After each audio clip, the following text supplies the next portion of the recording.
देखिए आईटी में वो सेक्टर भी हमारा न्यूट्रल है, क्योंकि जो बड़ी आईटी कंपनीज हैं, पहले की जो टॉप 4-5 आईटी कंपनीज हैं, उनके ग्रोथ प्रोस्पेक्ट्स अच्छे हैं, लेकिन इतने स्पेक्टेकुलर नहीं कहूंगा मैं, क्योंकि हम जो बिफोर 2020 ग्रो कर रहे थे एज अ सेक्टर, खास करके जो बड़ी कंपनीज हैं, उनका ग्रोथ सिंगल डिजिट का था, और मेरे ख्याल से अब we are back to that growth rate. जो बीच के 2 साल हमने हाई ग्रोथ के देखे, वो कोविड लिंक स्पेंडिंग की वजह से थे, वो अब किकर चला गया है।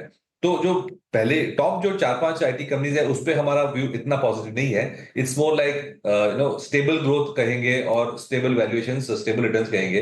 लेकिन जो हायर ग्रोथ सेगमेंट है आईटी में, वो जैसे आपने कहा मिड कैप्स में है, तो हमारा focus actually business specific study करके जो आईटी कंपनीज मिड कैप में है, उसको पिक करने का ज्यादा है। तो हमारे पास आईटी में जो कंपनीज है, वो काफी सारी मिड कैप स्पेस में है, क्योंकि ऑल दोस कंपनीज जो है वो अपनी अपनी स्पेशल नीश में काम कर रहे हैं, जहां पे उनके क्लाइंट माइनिंग के प्रोस्पेक्ट्स ज्यादा है, जहां पे जो मार्केट उनकी जो रेलेवेंट है वो ज्यादा है।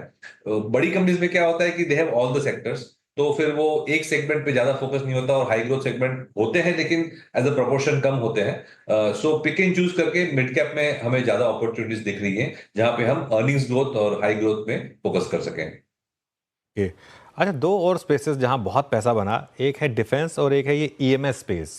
यहां पर आपका क्या व्यू है? इसमें भी स्ट्रक्चरल व्यू बहुत ही पॉजिटिव है लॉन्ग टर्म के लिए।